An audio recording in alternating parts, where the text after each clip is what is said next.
Price the Lord. അതുകൊണ്ട് ഉറങ്ങുന്നവനെ ഉണ്ടെന്ന് മരിച്ചവിടെ എഴുന്നേൽക്കുക എന്ന ദൈവവചനത്തിൻ്റെ രണ്ടാമത്തെ എപ്പിസോഡാണ് നിങ്ങൾ കേട്ടുകൊണ്ടിരിക്കുന്നത്. അപ്പം എനിക്ക് പറയാനുള്ളത്, പുതിയ നിയമസഭ കർത്താവിൻ്റെ വെളിച്ചമാണ്. അന്ധകാരത്തിൽ കിടക്കുന്ന ഈ ലോകത്തിനെ, അന്ധകാരത്തിൽ ജീവിക്കുന്ന ഈ ലോക മനുഷ്യനെ, എഫേസ്യ ലേഖന ഭാഷയിൽ പറഞ്ഞാൽ ആത്മീകമായി മരിച്ചു കിടക്കുന്ന ലോക മനുഷ്യരുടെ ഇടയിൽ ആത്മീക ജീവൻ പ്രാപിച്ചാൽ നമ്മൾ സംസാരിച്ച വചനങ്ങൾ ആത്മാവും ജീവനുമാകുന്നു. കർത്താവിൻ്റെ വചനങ്ങൾ നമ്മൾ ആത്മീകമായി ഭക്ഷിച്ച് ആത്മീക ജീവൻ പ്രാപിച്ച് പരിശുദ്ധാത്മാവിനെ പാനം ചെയ്ത് ആത്മശക്തിയിലും ദൈവകൃപയിലും പരിശുദ്ധാത്മാവിൻ്റെ നിറവിലും ഈ ലോകത്തിൽ ക്രിസ്തുവിൻ്റെ പ്രകാശധാരകളായി ക്രിസ്തുവിനെ പ്രതിബിംബിക്കേണ്ടവരാണ് എന്നാണ് 2 കൊരിന്ത്യർ ലേഖനം 4-ാം അധ്യായത്തിലേക്ക് വരുമ്പോൾ നമുക്ക് കാണാൻ കഴിയും. ഞാൻ ആ ഭാഗം വായിക്കാം. ഹല്ലേലൂയ, സ്തോത്രം. 3-ാം അധ്യായം. എന്നാൽ മൂടുപടം നീങ്ങിയ മുഖത്ത് കർത്താവിൻ്റെ തേജസ്സിനെ കണ്ണാടി പോലെ പ്രതിബിംബിക്കുന്നവരായി നാം എല്ലാവരും ആത്മാവാകുന്ന കർത്താവിൻ്റെ ദാനമായി തേജസ്സിന്മേൽ തേജസ് പ്രാപിച്ച് അതേ പ്രതിമയായി രൂപാന്തരപ്പെടുന്നു. സ്തോത്രം. 1-2 വാക്യങ്ങൾ വായിക്കാം.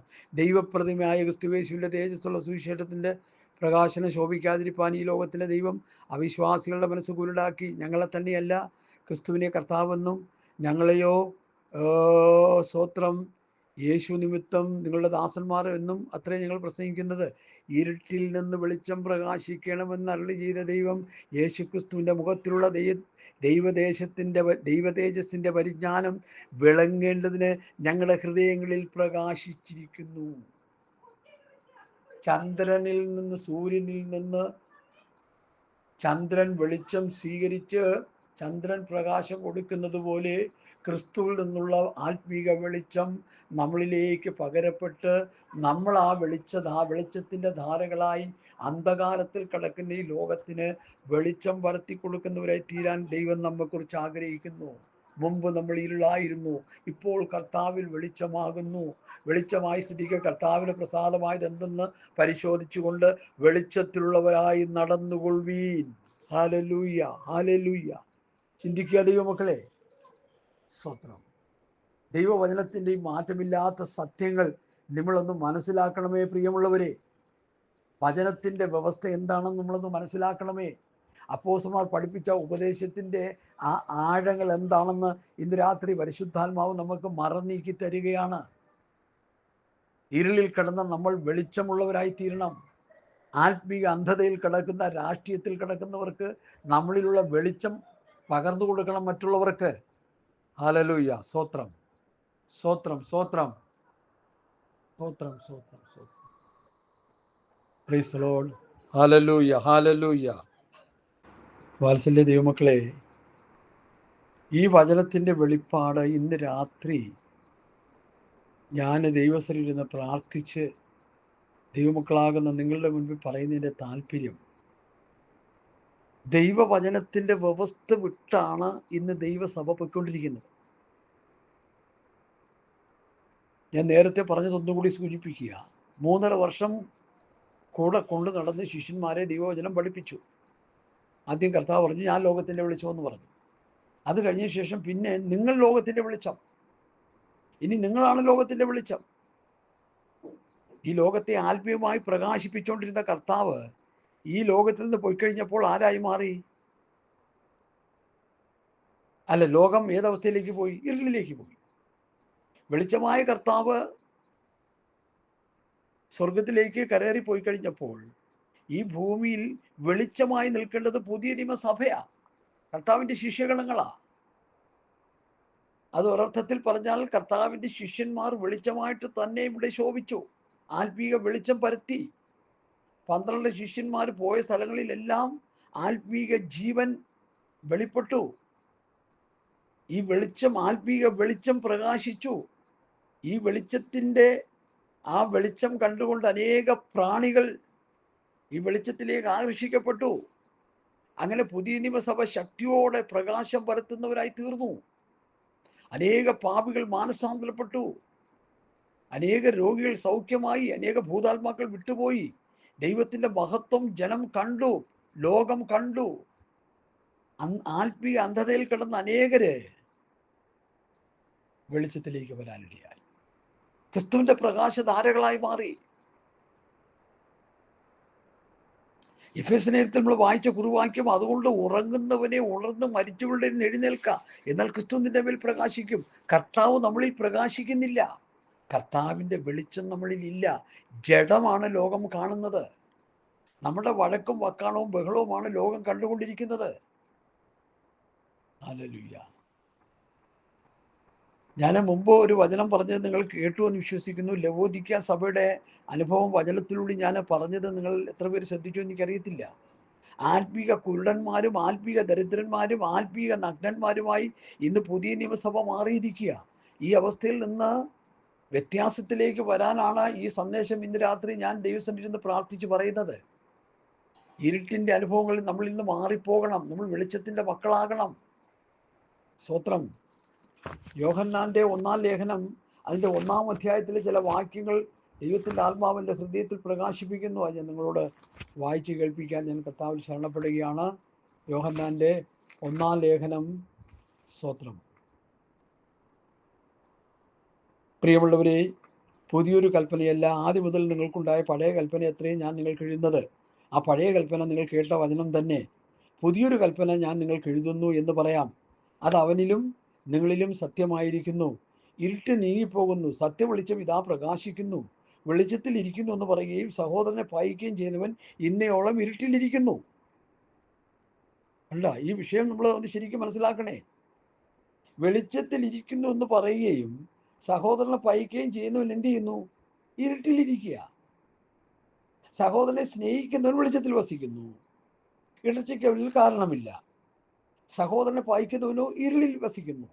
ഇവിടെ നമ്മൾ സഹോദരന്മാരെ പകച്ച് സംഘടനകൾ തമ്മിൽ വഴക്കുണ്ടാക്കി പകയും വിദ്വേഷവും കോടതിയും കേസുമായി പോകുമ്പോൾ നമ്മൾ ഇരുട്ടിൽ കിടക്കുക. അതുകൊണ്ട് ദൈവാത്മാവ് പറയുന്ന, അതുകൊണ്ട് ആത്മീയമായി മരിച്ചു കിടക്കുന്നിടയിൽ ആത്മീയ വെളിച്ചം ലഭിച്ചവർ ആത്മീയമായി ഉറങ്ങിക്കിടക്കുക. അതുകൊണ്ട് ഉറങ്ങുന്നവനെ ഉണർന്ന് മരിച്ചവരുടെ ഇടയിൽ നിന്ന് എഴുന്നേൽക്കുക, എന്നാൽ ക്രിസ്തു നിന്റെ മേൽ പ്രകാശിക്കും. നമ്മളിൽ കർത്താവ് പ്രകാശിക്കുകയാണ് വേണ്ടത്. സൂര്യന്റെ വെളിച്ചം തട്ടി ചന്ദ്രൻ പ്രകാശിക്കുന്നത് പോലെ കർത്താവിന്റെ പ്രകാശധാരകളായി ഓരോ ദൈവമക്കളും സഭയും ആയിത്തീരാണ് വചനം നമ്മോട് പറയുന്നത്. ഇതാർക്ക് വേണം ഈ വചനം? വല്ല വിടുതലിന്റെ വിശേഷം വല്ലതും ഉണ്ടോ പാസ്റ്ററെ? വല്ല പ്രവചനം വല്ലതും ഉണ്ടോ പറയാൻ? എന്നോട് ഒരിക്കൽ ഒരു സഹോദരൻ ചോദിച്ചു, വല്ല ദൈവത്തിന്റെ ആലോചന വല്ലതും ഉണ്ടോ പറയാനായിട്ട് പാസ്റ്റർ? നമ്മളുണ്ടല്ലോ, നരകത്തിൽ പോകാതിരിക്കാനുള്ള ആലോചന ഉണ്ട്, പറഞ്ഞു തരാം, വരാൻ പറഞ്ഞു. പിന്നെ എന്താ പറയണ്ടേ?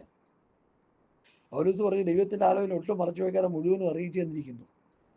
പൗലൂസ് അറിയിച്ചു തന്ന, പൗത്രോസ്, യോഹന്നാൻ, യാക്കോബ്, യൂദ, ആദ്യമായ അപ്പോസ്തലന്മാർ അറിയിച്ചു തന്നത് മുഴുവൻ ദൈവത്തിന്റെ ആലോചനയാ. അത് വായിച്ചു പഠിച്ചനുസരിച്ച് ആത്മശക്തിയോടെ പ്രസംഗിക്കുകയും ആത്മനിറവിൽ ജീവിക്കുകയും ചെയ്യുമ്പോൾ നമ്മൾ വെളിച്ചമുള്ളവരായി തീരുന്നു. ഇതിപ്പോ ഇരുട്ടിൽ കിടന്ന് തപ്പുക, കുരുടനെ വഴികാട്ടിക്കൊണ്ടിരിക്കുക. കർത്താവ് ഈ ഭൂമി വന്നപ്പോൾ യഹൂദ മതമാണല്ലോ, നമുക്കറിയാം. സ്തോത്രം. യഹൂദന്മാര് ഏതവസ്ഥയിലായിരുന്നു? കുരുടനെ വഴികാട്ടിക്കൊണ്ടിരിക്കുന്ന അവസ്ഥയിലായിരുന്നു. ശാസ്ത്രിമാരും പരീശന്മാരും ന്യായപ്രമാണം പഠിപ്പിച്ച് ജനത്തെ പ്രബുദ്ധരാക്കി എടുക്കേണ്ട അവരെന്ത് ചെയ്യായിരുന്നു? അവരെ കർത്താവ് എന്താ വിളിച്ച? ഓ ഹിപ്പോക്രൈറ്റ്സ്, കപടഭക്തിക്കരായ ശാസ്ത്രിമാരും പരീശന്മാരുമായുള്ളവർ. ആ അവസ്ഥയിലേക്ക് ഇന്ന് വന്നു പുതിയ നിയമസഭ. ഹല്ലേലൂയ. എത്ര ദുഃഖകരം, എത്ര വേദനാജനകം. സ്തോത്രം. അതുകൊണ്ട് എന്നെ കേൾക്കുന്ന പ്രിയപ്പെട്ടവരെ, ഇന്ന് രാത്രി ദൈവത്തിന്റെ പരിശുദ്ധാത്മാവ് എൻ്റെ ഹൃദയത്തിൽ ഇടപെട്ടത്, സഭ ആത്മീയ അന്ധതയിൽ കിടക്കുക, കുരുടന്മാരായി കിടക്കുക. കുരുടനെ വഴികാട്ടിക്കൊണ്ടിരിക്കുക. കൺവെൻഷനുണ്ട്, പ്രാർത്ഥനയുണ്ട്, ഉപവാസ പ്രാർത്ഥനയുണ്ട്, കോട്ടേജ് മീറ്റിംഗ് ഉണ്ട്, പരസ്യയോഗമുണ്ട്, ട്രാക്ട് വിതരണമുണ്ട്, സകല പരിപാടിയുണ്ട്. പക്ഷെ ഇരുട്ടി കിടന്ന് തപ്പുക എല്ലാവരും. ഹല്ലേലൂയ. ഞാന് പണ്ടെല്ലുള്ള ദൈവദാസം പറഞ്ഞൊരു വാക്യം ഞാനിപ്പോൾ ഓർക്കുന്നുണ്ട്. സാക്ഷി പറയാനല്ല പറഞ്ഞ്, സാക്ഷി ആകാനാ പറഞ്ഞു. ആകാന്ന് പറഞ്ഞ ജീവിതത്തിൽ കാണിക്കാനുള്ളതാ. പറച്ചിലിപ്പോൾ മൈക്ക് കെട്ടി വെച്ച് എല്ലാവരും പറഞ്ഞുകൊണ്ടിരിക്കുക. ഇടയ്ക്കെങ്ങാണ്ട് ഒരു ഭാഗത്ത് പറയുണ്ടായി, ഒരു കൺവെൻഷൻ ഒരു സ്ഥലത്ത് നടത്താനായിട്ട് തീരുമാനിച്ചു. അതേ ഡേറ്റിൽ അടുത്ത വേറൊരു പ്രസ്ഥാനക്കാരും കൺവെൻഷൻ ഡേറ്റ് തീരുമാനിച്ചു. അപ്പോൾ ഒരു കൂട്ടർ എന്ന് പറഞ്ഞു, അത് നമുക്ക് ഒരു കാര്യം ചെയ്യും, കുറച്ച് ദിവസത്തേക്ക് മാറ്റി. ഇല്ലില്ല, ഞങ്ങൾ തീരുമാനിച്ചു. രണ്ട് കൂട്ടരും അങ്ങോട്ടും ഇങ്ങോട്ടും ഡേറ്റ് മാറ്റാൻ സന്നദ്ധരല്ല. രണ്ട് കൂട്ടരും മീറ്റിംഗ് നടത്തി, മൈക്ക് വെച്ച് അങ്ങോട്ടും ഇങ്ങോട്ടും ബഹളമായിരുന്നു, മത്സരമായിരുന്നു. മത്സരികൾ വരണ്ട ദേശത്ത് പാർക്കുന്ന കർത്താവിൻ്റെ വചനം. സുവിശേഷ പ്രസംഗം ഒരു മത്സരമാണ്. പ്രസംഗങ്ങൾ മത്സരങ്ങളായി മാറി. ചർച്ചുകൾ തമ്മിൽ മത്സരം, സഭകൾ തമ്മിൽ മത്സരം, ഡിനോമിനേഷനുകൾ തമ്മിൽ മത്സരം, ശുശ്രൂഷകന്മാർ തമ്മിൽ മത്സരം. ഇതാരെ കാണിക്കാനാ? ഇതിന്റെ അവസാനം എവിടെ ചെന്ന് അവസാനിക്കും? നരകത്തിൽ ചെന്ന് അവസാനിക്കല്ല, വേറെന്താ? ഹല്ലേലൂയ.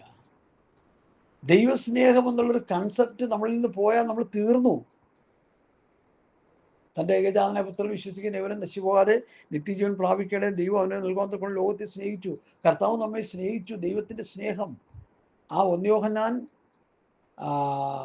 യോഹന്നാന്റെ സുവിശേഷം 3:16 അങ്ങനെയാണെങ്കിൽ, തൻ്റെ ഏകജാതനായ പുത്രൻ വിശ്വസിക്കുന്ന ഇവൻ നശിച്ചു പോകാതെ നിത്യജീവൻ പ്രാപിക്കേണ്ടത് ദൈവം അനുഭവം നൽകാൻ കൊണ്ട് ലോകത്തെ സ്നേഹിച്ചു. അങ്ങനെ. അപ്പോൾ 1 യോഹന്നാൻ 3:16 അങ്ങനെ സ്നേഹിക്കവൻ തമ്മിൽ സ്നേഹിച്ചോണം. ദൈവസ്നേഹം അനുഭവിച്ചറിഞ്ഞവർ തമ്മിൽ സ്നേഹിച്ച് മുൻപോട്ട് പോകണം. നിങ്ങൾ തമ്മിൽ സ്നേഹിക്കുന്നുവെങ്കിൽ നിങ്ങളുടെ ശിഷ്യന്മാരെന്ന് ലോകം അറിയും. തമ്മിൽ സ്നേഹിക്കുമ്പോഴാണ് ക്രിസ്തുവിന്റെ പ്രകാശധാരകളായി നമ്മൾ തീരുന്നത്. ഇല്ലെങ്കിൽ ഇരുട്ടാ സഹോദരങ്ങളെ. ഇനിയിപ്പോൾ ഇരുളിക്കിടന്ന് തപ്പുക എല്ലാം കൂടി. കൺവെൻഷൻ മീറ്റിങ്ങും പ്രസംഗത്തിനൊന്നും ഒരു കുറവുമില്ല.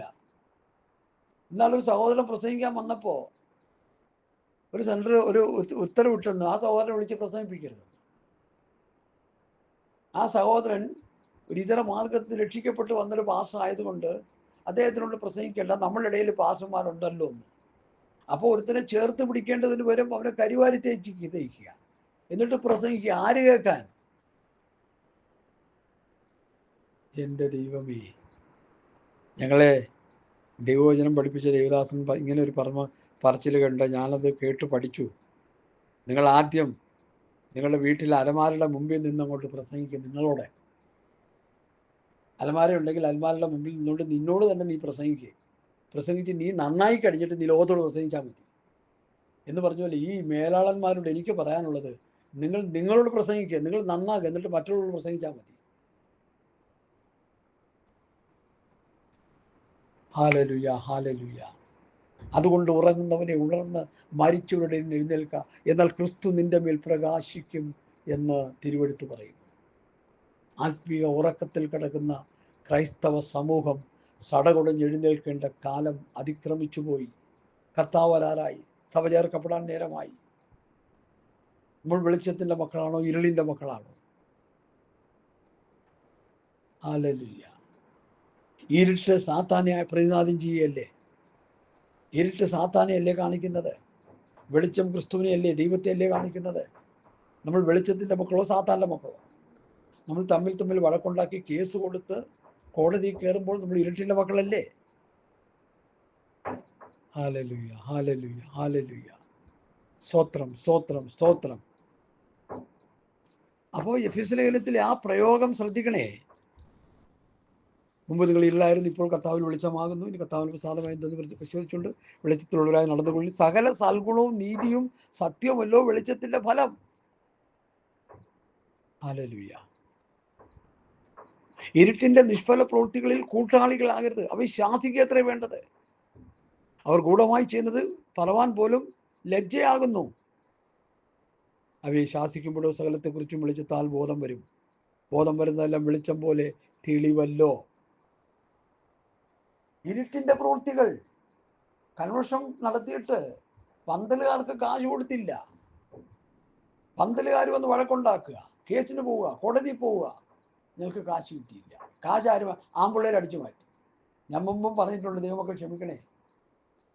ഇത് പല പ്രാവശ്യം കേട്ട് നമ്മൾ മനസ്സിലാക്കി നമ്മളെങ്കിലും പ്രതികരിക്കാൻ തുടങ്ങണം. കാരണം സഭ ഇരുട്ടി കിടക്കുക. സഭ കുരുടന്മാരെ കൊണ്ട് നിറഞ്ഞു കിടക്കുക. കുരുടനെ വഴി കാട്ടിക്കൊണ്ടിരിക്കുക. രാഷ്ട്രീയത്തിൽ ഭരണം നടത്താനായിട്ട് സഭ ശ്രമിക്കുക. രാഷ്ട്രീയത്തിൽ ഇഷ്ടം പോലെ കാശുണ്ടാക്കാം, ഇവിടെയും കാശുണ്ടാക്കാം, അവിടെയും കാശുണ്ടാക്കാം, എല്ലായിടത്തും അത് തന്നെയാണല്ലോ പണി. ശുശ്രൂഷ എന്ന് പറഞ്ഞാൽ കാശുണ്ടാക്കലാണല്ലോ. പൈസ ഇല്ലെങ്കിൽ പ്രസംഗമില്ല.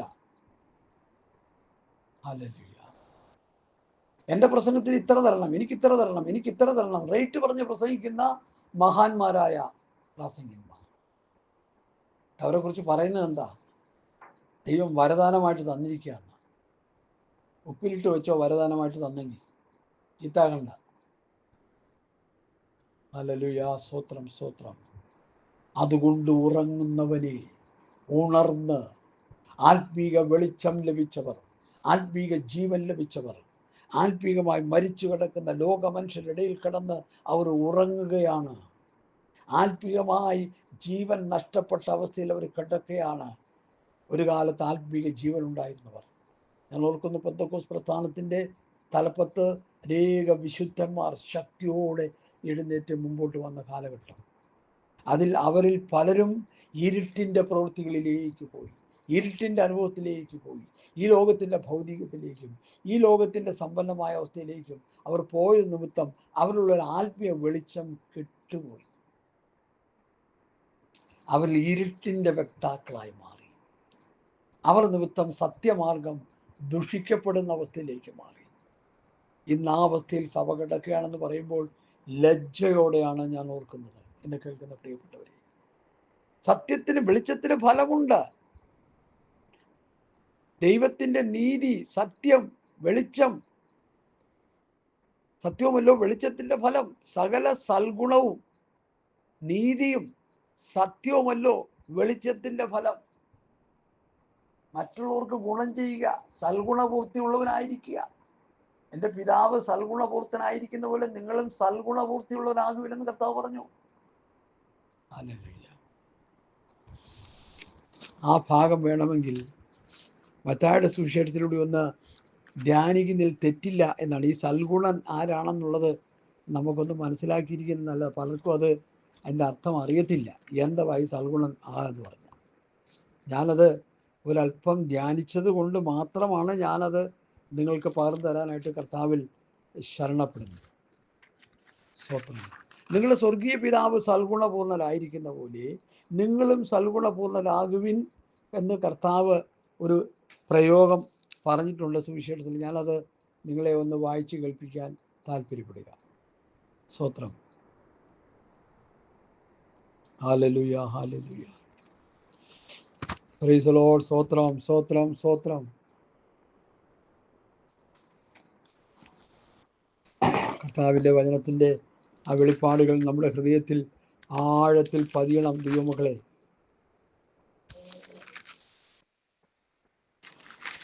മത്തായിയുടെ സുവിശേഷം. ഹല്ലേലൂയ, ഹല്ലേലൂയ. ജിസറബദുല ശഗരബദില സന്തരിഷ. നിങ്ങളുടെ സ്വർഗീയ പിതാവ് സൽഗുണപൂർണ്ണരായിരിക്കുന്ന പോലെ നിങ്ങളും സൽഗുണപൂർണ്ണരാകുവിൻ എന്ന കർത്താവ് ഒരു സ്ഥലത്ത് ശക്തമായിട്ട്. മത്തായിയുടെ സുവിശേഷം. ഹല്ലേലൂയ, ഹല്ലേലൂയ. അതിൻ്റെ 5-ാം അധ്യായത്തിൽ 43 വാക്യങ്ങൾ ഞാൻ വായിക്കുന്നു. ശ്രദ്ധിച്ച് കേൾക്കണമേ പ്രിയമുള്ളവരെ. കൂട്ടുകാരനെ സ്നേഹിക്കാമെന്നും ശത്രുവിനെ പായിക്കാമെന്നും അല്ല ചെയ്ത് നിങ്ങൾ കേട്ടിട്ടുണ്ടല്ലോ. ഞാനോ നിങ്ങൾ പറയുന്നു, നിങ്ങളുടെ ശത്രുക്കളെ സ്നേഹിപ്പീൻ, നിങ്ങളെ ഉപദ്രവിക്കുന്നവർക്ക് വേണ്ടി പ്രാർത്ഥിപ്പീൻ. സ്വർഗസ്നായ നിങ്ങളുടെ പിതാവിന് പുത്രന്മാരായി തീരേണ്ടതിന് തന്നെ അവൻ ദുഷ്ടന്മാരുടെ മേലും നല്ലവരുടെ മേലും സൂര്യനെ ഉദിപ്പിക്കുകയും നീതിമാന്മാരുടെ മേലും നീതികെട്ടവരുടെ മേലും മഴ പെയ്യുകയും ചെയ്യുന്നുവല്ലോ. നിങ്ങളെ സ്നേഹിക്കുന്നവർ സ്നേഹിച്ചാൽ നിങ്ങൾക്ക് എന്ത് പ്രതിഫലം? ചുങ്കക്കാരും അങ്ങനെ തന്നെ ചെയ്യുന്നില്ലയോ? സഹോദരന്മാരെ മാത്രം സ്നേഹിച്ചാൽ നിങ്ങൾക്ക് എന്ത് വിശേഷം? ജാതികളും അങ്ങനെ തന്നെ ചെയ്യുന്നില്ലയോ? ആകയാൽ നിങ്ങളുടെ സ്വർഗീയ പിതാവ് സൽഗുണപൂർണനായിരിക്കുന്നത് പോലെ നിങ്ങളും സൽഗുണപൂർണരാകുവീൻ. സൽഗുണപൂർണരെന്ന് പറഞ്ഞാൽ എന്താ അർത്ഥം?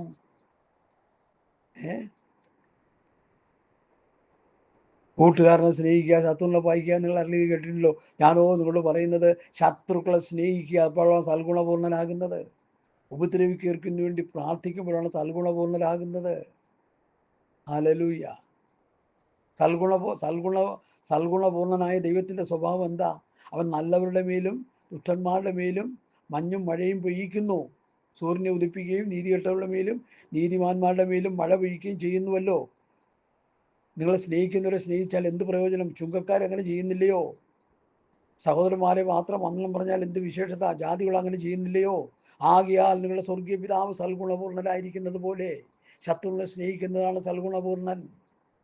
ഉപദ്രവിക്കുന്നവർക്ക് വേണ്ടി പ്രാർത്ഥിക്കുന്നതാണ് സൽഗുണപൂർണൻ. ഇന്ന് നിസ്സാര കാര്യങ്ങൾക്ക് വേണ്ടി തമ്മിലിടിച്ച് വഴക്കുണ്ടാക്കി കേസും കോടതിയായിട്ട് നടക്കുന്ന നമ്മൾ എന്ത് സൽഗുണപൂർണരാണെന്നാ പറയുന്നേ? ക്ഷമിക്കാനോ സഹിക്കാനോ കഴിയാത്ത നമ്മളിൽ എന്ത് സൽഗുണപൂർണതയുണ്ട്? കർത്താവ് പറയുന്നത് നിങ്ങളുടെ സ്വർഗീയ പിതാവ് സൽഗുണപൂർണരായിരിക്കുന്ന പോലെ നിങ്ങളും സൽഗുണപൂർണരാകുവിൻ.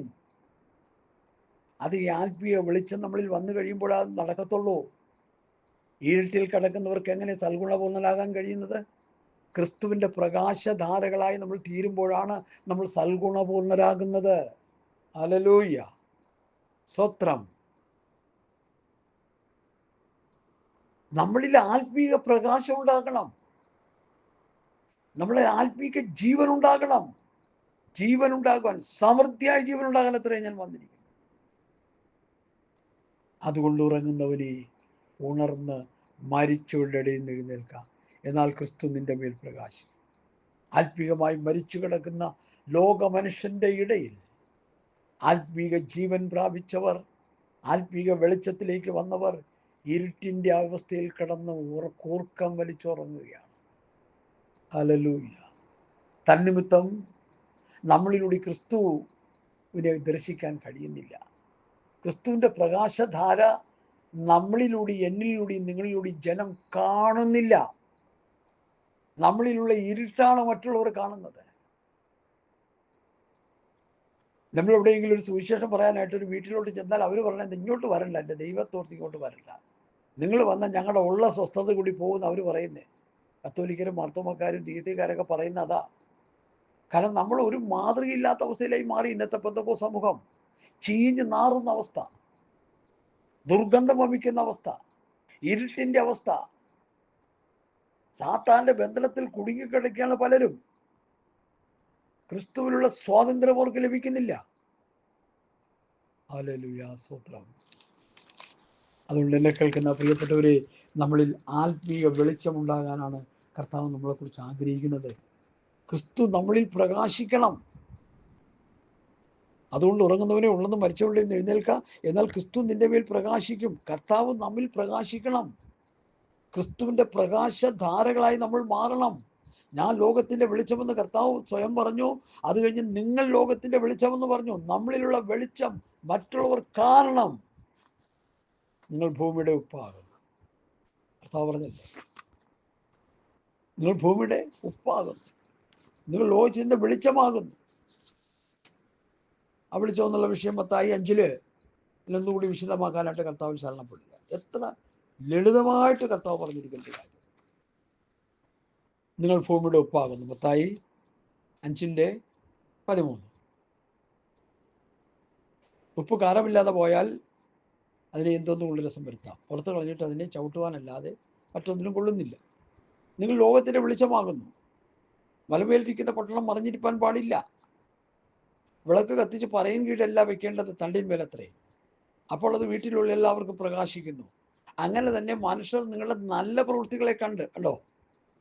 ഈ വാക്യം തങ്കലിപിയിൽ എഴുതി വെക്കണം നമ്മൾ. അങ്ങനെ തന്നെ മനുഷ്യർ നിങ്ങളുടെ നല്ല പ്രവൃത്തികളെ കണ്ടിട്ട് സ്വർഗസ്ഥനായ നിങ്ങളുടെ പിതാവിനെ മഹത്വപ്പെടുത്തേണ്ടതിന് നിങ്ങളുടെ വെളിച്ചം അവരുടെ മുൻപിൽ പ്രകാശിക്കട്ടെ. നമ്മളിലുള്ള വെളിച്ചം ലോക മനുഷ്യരുടെ പ്രകാശിക്കണം.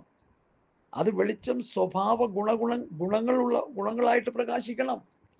നമ്മളിലുള്ള ക്രിസ്തുവിൻ്റെ സ്വഭാവം, ക്രിസ്തുവിൻ്റെ മനസ്സ്, ക്രിസ്തുവിൻ്റെ ഭാവം മറ്റുള്ളവർ കാണണം. കർത്താവിൻ്റെ പ്രകാശധാര എന്ന് പറഞ്ഞാൽ അതല്ലേ ഉദ്ദേശിക്കുന്നേ, അല്ല വേറെന്താ? നമ്മളൊരു പ്രകാശധാര പോലെ, അല്ലെങ്കിൽ നമ്മുടെ സ്വഭാവം, നമ്മുടെ ജീവിതത്തിൻ്റെ രീതികൾ അവർ കാണുമ്പോൾ ഇത് ദൈവമക്കളാണ്, ഇത് വെളിച്ചമുള്ളവരാണ്, ഇത് അനുകരിക്കാൻ കൊള്ളാവുന്നവരാണ്. ഇപ്പം നമ്മളെ ഓടിച്ചിടുക ചെയ്യുന്നത്, ഇങ്ങോട്ടൊന്നും കയറിപ്പോകരുത്. സ്വത്രം സ്വത്രം. കാരണം എന്താ? നമ്മൾ ആത്മീയ വെളിച്ചമില്ല, നമ്മൾ ഇരുട്ടിൻ്റെ പ്രവൃത്തികൾ ചെയ്തുകൊണ്ടിരിക്കുക. പലരും ഇരുട്ടി കിടന്ന് തപ്പുക. ഒരു മിന്നാനും മിനിങ്ങെങ്കിലും പോലും, പണ്ട് ഞങ്ങളൊക്കെ നാട്ടിലെ പാതിരാത്രി ഞങ്ങൾ കറണ്ടൊന്നുമില്ലാത്ത വീടുകളിലാണല്ലോ നമ്മളൊക്കെ പിറന്നു വീണത് തിരുവനന്തപുരത്ത്. അപ്പോൾ 2-3 മിന്നാമിനിങ്ങനെ പിടിച്ച് ഒരു കുപ്പിയിലിട്ടിട്ട് നല്ല ഇരുട്ടുള്ള വഴി കൂടി നടന്നാൽ ചെറിയ വെളിച്ചം കിട്ടും. അല്ലെങ്കിൽ ചൂട്ടൊക്കെ കത്തിച്ചിങ്ങനെ വീശിയാ പോയിക്കൊണ്ടിരുന്ന അങ്ങനെയൊക്കെ ആയിരുന്നു ഞങ്ങളുടെ ജീവിതം, പണ്ടത്തെ ജീവിതം. അപ്പം അതൊക്കെ മാറി നല്ല എമർജൻസി ടോർച്ചൊക്കെ കൊണ്ടല്ലേ ആൾക്കാർ പോകുന്നത്. നല്ല ഗുണമുണ്ടോ എന്നിട്ട്? ഞാൻ പറഞ്ഞതിൻ്റെ ഉദ്ദേശം, മിന്നാമിനുങ്ങിൻ്റെ വെളിച്ചം പോലെയെങ്കിലും ഒരു വിശ്വാസിക്ക്, ഒരു ശുശ്രൂഷകന് ഈ ലോകത്തിന് വെളിച്ചം പകരാനിടയായി തീർന്നാൽ നമ്മുടെ ക്രിസ്ത്യ ജീവിതം ധന്യമായി എന്നാണ് ഞാൻ മനസ്സിലാക്കുന്നത്. നമ്മൾ അധികം കിടന്ന് പ്രസംഗിക്കേണ്ട. നമ്മുടെ ജീവിതം കണ്ടുകൊണ്ട്, നമ്മുടെ ജീവിതത്തിൻ്റെ ഓരോ നീക്കങ്ങളും സസൂക്ഷ്മം വീക്ഷിക്കുന്നവർക്ക് ആ പ്രവാചകനെ കുറിച്ച് പറഞ്ഞതുപോലെ ആ പോകുന്നത് ഒരു ദൈവ മനുഷ്യനെന്ന് ഞാൻ കാണും. ഏലിയാവിനെ കുറിച്ച് പറയാം, ആ പോകുന്ന ഒരു ദൈവ മനുഷ്യനെന്ന് ഞാൻ കാണുന്നു. ഹല്ലേലൂയ. കാരണം അവൻ്റെ ജീവിതം അതുപോലെയായിരുന്നു, അവൻ്റെ സ്വഭാവം അതുപോലെയായിരുന്നു, അവൻ്റെ ഓരോ നീക്കങ്ങളും അതുപോലെയായിരുന്നു. അനുകരണീയമായ ജീവിതത്തിൻ്റെ ഉടമകളായിരുന്നു കർത്താവിൻ്റെ ശിഷ്യന്മാരും വേദപുസ്തകത്തിൽ പ്രതിപാദിക്കപ്പെടുന്ന ദൈവദാസന്മാരും. എന്നാൽ ഇതൊക്കെ മാറിയില്ലേ? ഇന്ന് വെറും അഭിനയം മാത്രമായില്ലേ? പ്രസംഗം അഭിനയമാണ്, ആത്മീകം അഭിനയമാണ്, എല്ലാം അഭിനയമായി മാറി. എന്നാൽ എനിക്കൊന്ന് പറയാനുണ്ട്, നമ്മുടെ മുഖംമൂടികളെ വലിച്ചു ചീന്തുവാൻ കർത്താവിതാ വരാൻ പോകുകയാണ്. നമ്മുടെ അഭിനയങ്ങൾക്ക് പ്രസക്തി നഷ്ടപ്പെടുന്ന കാലം വരാൻ പോകുകയാണ്. അതുകൊണ്ട് എന്നെ കേൾക്കുന്ന പ്രിയപ്പെട്ടവരെ, ഞാൻ എൻ്റെ വാക്കുകളിലൂടെ ശ്രമിക്കുക. അതുകൊണ്ട് ഉറങ്ങുന്നവനെ ഉണർന്ന് മരിച്ചവിടെ ഇടയിൽ നിന്ന് എഴുന്നേൽക്കുക, എന്നാൽ ക്രിസ്തു നിന്റെ മേൽ പ്രകാശിക്കും. കർത്താവിൻ്റെ പ്രകാശധാരകളായി ഓരോ ദൈവമക്കളും, ഓരോ ദൈവദാസന്മാരും, ഓരോ സഹോദരി സഹോദരന്മാരും ആയിരിക്കണമെന്നാണ് അപ്പോസ്തലനായ പൗലോസിലൂടെ ആത്മാവിൽ എഴുതി വച്ചിരിക്കുന്നത്. Hallelujah, hallelujah. ക്രിസ്തു എന്നിൽ പ്രകാശിക്കണം, ക്രിസ്തു എന്നിലൂടെ പ്രകാശം പരത്തണം. റോമാലേഖനം 15:18 ആ വാക്യം അങ്ങനെ പറയുന്നത്. ക്രിസ്തു എന്നിലൂടെ പ്രവർത്തിച്ചാലല്ലാതെ മറ്റൊന്നുമില്ല ഞാൻ തുനിയുന്നില്ല. കർത്താവ് നമ്മളോട് പ്രകാശിക്കട്ടെ, കർത്താവ് നമ്മളോട് സംസാരിക്കട്ടെ, കർത്താവ് നമ്മളോട് ഇടപെടട്ടെ, കർത്താവ് നമ്മളോട് മറ്റുള്ളവരോട് സംസാരിക്കട്ടെ, ഇടപെടട്ടെ. അങ്ങനെ അവർ ക്രിസ്തുവിലേക്ക് വരട്ടെ. ഒരു മിന്നാമിനുങ്ങ് പോലെയെങ്കിലും ഒരു ആത്മീക വെളിച്ചം പരത്തുന്നവരായി തീരുവാൻ ഈ 2026 ഫെബ്രുവരി മാസം നമുക്ക് ഏൽപ്പിച്ചു കൊടുക്കാം.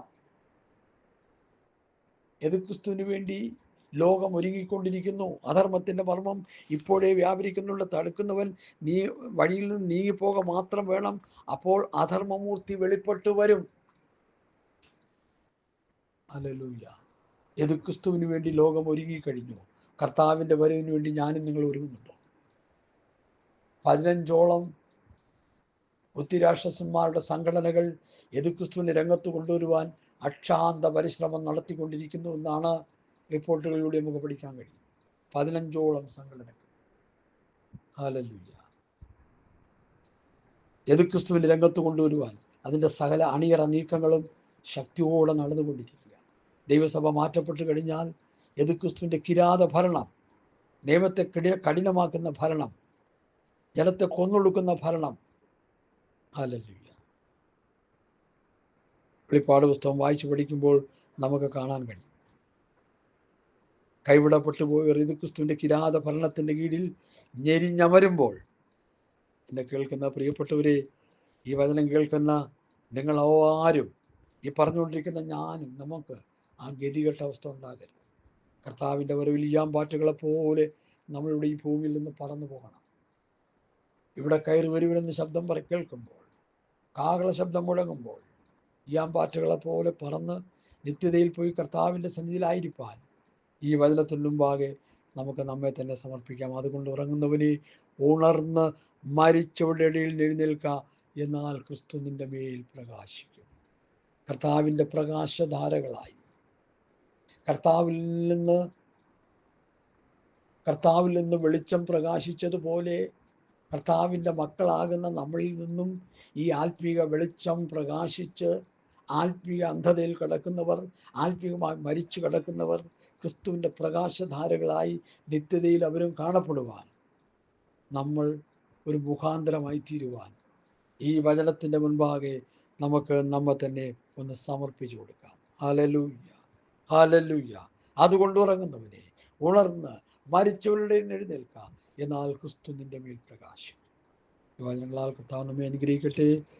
ആമേൻ, ആമേൻ, ആമേൻ, ആമേൻ, ആമേൻ. മാറാനാഥ. Thank you. Praise the Lord.